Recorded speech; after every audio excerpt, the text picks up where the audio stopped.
5 days before Michigan's Republican primary, a new poll shows Mitt Romney has lost the small lead he had in his home state to Rick Santorum. Santorum now leads Romney 38% to 34%.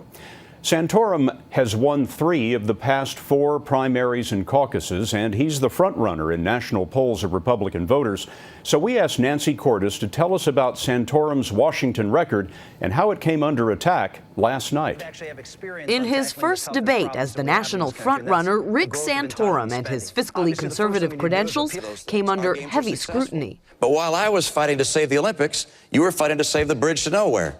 The former senator was attacked for everything from his history of requesting earmarks to his vote in favor of President Bush's No Child Left Behind education law. He voted for it, but now he's running on the effort to get rid of it. Santorum's response was candid, but did not bolster the tough outsider image he has strived to project. I have to admit, I voted for that. It was against the principles I believed in, but you know, when you're part of the team, sometimes you take one for the team, for the leader, and I made a mistake. Santorum came to Congress as a crusader, a 32-year-old lawyer from Pittsburgh, Pennsylvania, who joined ranks with 6 other ambitious new House Republicans to root out corruption in Congress. Rick came in 1990, and he was one of the quote-unquote Gang of 7. Republican Congressman Dan Burton of Indiana was one of Santorum's closest colleagues. We had an awful lot of members of Congress that were overdrawing their accounts, and it became a huge scandal. And so those 7 made their reputation collectively by going after the bank scandal.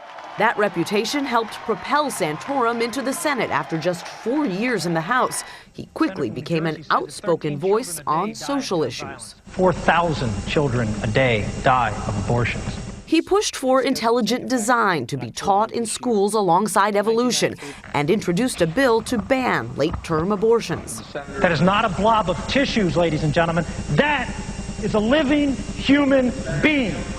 But his social positions put him out of step with his more moderate state as he ran for re-election in 2006. This is not a 10 or 12-point race. This is a very close race. It wasn't, and he lost to Democrat Bob Casey by 18 points.